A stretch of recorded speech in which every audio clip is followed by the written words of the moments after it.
നമസ്കാരം, ഞാൻ doctor Jasmi Basheer. Negativity മറികടക്കാനായിട്ട് നമുക്ക് ചെയ്യാൻ പറ്റുന്ന 5 കാര്യങ്ങൾ എന്തൊക്കെയാണെന്ന് നോക്കാം.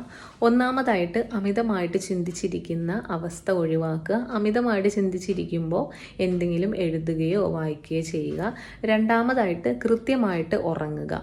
ക്ഷീണം തോന്നുമ്പോഴും ഉറക്കം വരുമ്പോഴും കൃത്യമായിട്ട് ഉറങ്ങാൻ ശ്രദ്ധിക്കുക. മൂന്നാമതായിട്ട് മടി ഒഴിവാക്കുക. നമ്മുടെ ഉത്തരവാദിത്തത്തെപ്പറ്റി നമുക്ക് കൃത്യമായ ബോധ്യമുണ്ടായിരിക്കുകയും അത് മടി കൂടാതെ ചെയ്യാൻ ശ്രമിക്കുക. അടുത്തതായിട്ട് അമിതമായിട്ടുള്ള ഉത്കണ്ഠയാണ്.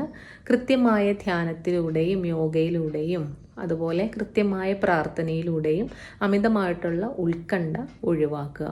അടുത്തതായിട്ട് വരുന്നത് അമിതമായിട്ടുണ്ടാകുന്ന സങ്കടമാണ്. എപ്പോഴും സങ്കടപ്പെട്ടിരിക്കാതെ ആ ഒരു സങ്കടം തോന്നുന്ന ആ ഒരു സമയത്ത് നമ്മൾ മറ്റെന്തെങ്കിലും ചെയ്യാനായിട്ട് ശ്രദ്ധിക്കുക. അടുത്തതായിട്ട് വരുന്നത് ഭയങ്കരമായ ദേഷ്യപ്പെടൽ